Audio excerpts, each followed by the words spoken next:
You mean to tell me I gotta pay all my bills, pay all her bills, make her happy, go to work, still give her all the attention in the world, and I just get some pussy? The realization. Deal off. I don't want it.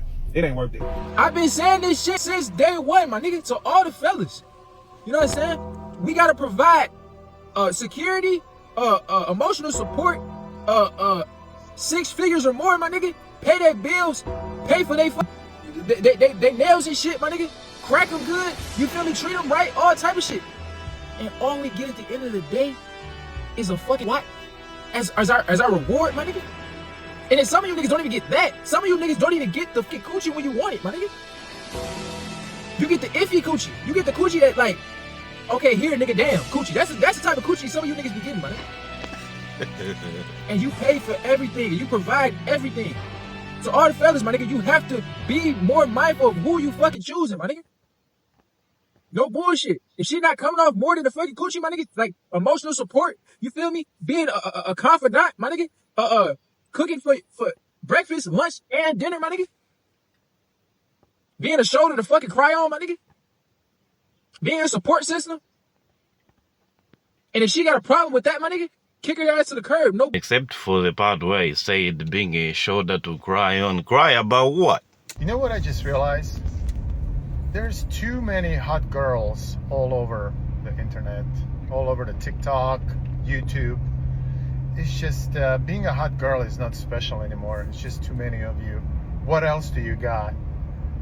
I prefer just a regular looking girl who has a nice personality and is just a good person over a billion of hot girls that are nothing special really. I think this kind of talk comes when you've dated a hot girl without any personality and maybe she's probably been run through and then you realize that there isn't even anything special about it. Would you consider yourself wifey material? Yes. Why is that? Because the queen provides meals, the queen cleans, the queen is loyal, the queen is dressed like this, but you know, she know how to carry herself, you know what I'm saying? Looks like she knows her way around the kitchen and, you know, just saying. I be telling these dudes, if you can't afford the maintenance, don't test drive the car. I mean, unless it's a rental, because I don't see people lining up to pay maintenance on a rental. And even if it was a new car, right, you would still test drive it. And I don't see people lining up to purchase cars with high mileage. I mean, just because the paint job look good don't mean the interior ain't ran through. Guys, this is literally your chance right now to file that divorce. Take it. Do it. You can be like me, 30-year-old divorced baddie that lives with her mommy, rent-free, stress-free, wrinkle-free. What more? شنو بعد? Stress-free, rent-free, wrinkle-free. Bye. Misery loves company and she's looking for more company. But away from that, let's check out this woman who found out the hard way about how men feel when they pay for stuff. And at times maybe they are promised that, oh, I'll give you back, I'll pay back. Or they are promised for something in return in kind. And then you find that maybe they don't come through. So let's check out this lady, guys. Okay, so I don't know if this is petty or not, but a few years ago, I decided to go on a girls' trip. Yeah. And I said, okay, to make things easier, like, I'll put everything on my card and you guys just pay me back. So we booked this like almost 2 months in advance. And all I told them was, make sure you pay me back. Like, I don't like to think about money. I don't want to worry about it. I don't want to ask for it. Like, do the right thing and just pay your part, like, before we get there, so it doesn't make anything weird. And so, you know, the day of the trip finally arrives and not one person has paid me back yet. So I was like, okay, maybe when I see him in person, because we're all riding together, that, you know, they'll pay me back. So we get in the car. I don't say anything. Everyone's, you know, turned up, having a good time. Still nothing. I'm like, okay. So we're pulling into the hotel, and finally I was like, hey, y'all, like, no one paid me back yet. Like, it wasn't cheap. Like, just the room was over $2,000. Like, it was a suite. Like, it wasn't cheap.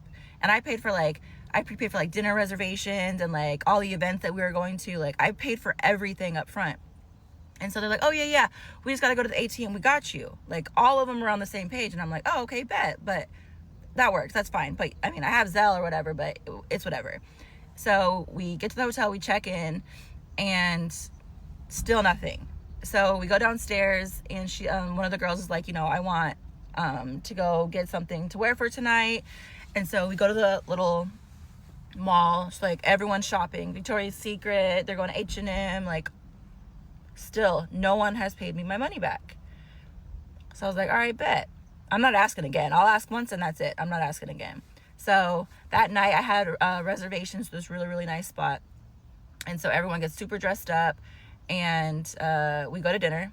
And like 20 minutes in, I'm like, hey, I'll be right back. I went back to the hotel room. I changed into some sweatpants. I packed up all my shit, went down to the front desk, and I said, I am checking out of room blah, blah, blah.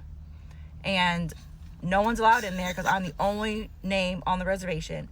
I canceled all the reservations that we had. I canceled all the events that we were going to. I took an Uber to the airport, rented a car, and drove my ass home. I don't know, is that petty? Okay, so before we check out part 2, I don't think it was petty. I think women have gotten used to having things paid for. So even your friends, you had an agreement with them.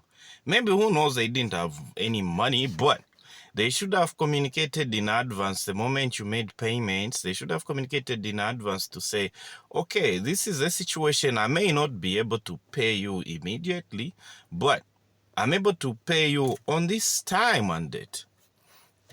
You know, you agree so that there is no all this confusion where somebody, she's on vacation and she's feeling some type of way. You understand? It's never nice, like she put it. It's never nice for you to start thinking about money, for you to start thinking, oh, maybe they may not pay me back, or I may not, you know, all that kind of stuff. So now it's good that she felt how most of the men feel. I know you've seen a lot of clips on the internet. Not to say I agree with those guys that ask women that, are we going together home on the first date? I mean, it's wrong to do it like that. I think maybe it's probably lack of game. Maybe we can attribute it to that, but you get the sense of how those men get to feel. They feel like maybe we kind of have something going on here. Like, are we gonna have this? Or maybe my friend is just here for free meals. So she was in that vibe. She was like, you know what? My friends just want to come along and they are not willing to pay for it. And she cancels it. I would want to hear how stranded they got, or maybe their response. I would want to see videos of their response to this. You know, let's check out part 2. Okay, so here's part 2 to my girls trip. Yeah. Gone horribly wrong video. So I'll try to make it really quick. We had a mutual friend that was there with us who was local, and he called me 2 days later and gave me all the tea, because before I was even in the Uber, those girls were blocked from everything, from all social media, phone, everything. So come to find out, they were at the restaurant ordering $60 drinks. They ordered steak, they ordered dessert, appetizers, everything. And when it came time to pay, they were like, where the hell is Charlie? Like, where is she? She's been gone for a long time. Like, they didn't even wait for me to eat, which is wild, but whatever. So they, you know, they tried to call me and it wasn't ringing. So they were like, is she okay? Did she block us? Like, what happened? So, yeah, when it came time to pay, our friend was like, so are y'all gonna pay, or like, what's going on? And they were like, well, you know, we don't have it right now. Like, we have to go to the ATM. They tried to pull the ATM card on him too. And so he was like, okay, I will pay for it and you guys just pay me back. Like, let's go to the ATM. They're like, well, let's go try to find Charlie first. So they went back to the hotel and they went up to the front desk, and 2 of the girls had like super bright suitcases that stood out, and they saw them by the front desk because they were going to take them to the back. And so they were like, why are our suitcases up here? And they were like, oh yeah, the guest that was in the room, she checked out and she said that she was the only name on the reservation. She said no one else is allowed in the room, and the room is, you know, not available anymore. It was a holiday weekend, so there was no more rooms in the whole hotel. And so one girl like had a breakdown in the middle of the hotel because she was like, what's happening right now? I don't know what's going on. So our friend said that that they could stay with him at his studio apartment, where he had like a tiny little couch.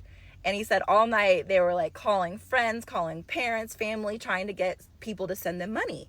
And I was like, well, why didn't they just like leave and go home? And he said, because I had filled up the girl's gas tank who drove. They did not even have enough money to put gas in the car to get home. And so I was like, that is insane. One girl said she had like $23 to her name. That's all she had with her. And I was like, okay, whatever. So the next day, they went out to, to go get some food. And the one girl who had $23, she starts ordering stuff, and they were like, whoa, like, how are you paying for this? She was like, we're friends. You guys got me until we get back home, right? And they were like, no, like, we barely got it. They barely got enough money from people to get some food and to get home. And so they were like, I guess they told her, there's a McDonald's down the street with a $1 menu. Like, you're going to have to go eat that. And old girl, like, really had to go get McDonald's and bring it back to the restaurant while they were eating. And so they finished eating, and they wanted to stay another night, which is crazy to me. My friend was like, you're not staying with me another night. If you guys can't afford to be here, you need to go home. But I mean, I learned my lesson from this whole thing. I'm never, ever doing that again. Even when I go on trips now, I book everything by myself. I even book my own room. I don't even share, because that just like gave me PTSD to the fullest. But those girls, like, they never told me they did not have money. They never, like, I mean, we were supposed to be friends, but they never said anything to me. They just expected me to pay for everything because I had the money, which is super shitty, but it is what it is. So I don't know how they're doing. I don't know if they even have money. I don't know what's going on in their life. I don't care.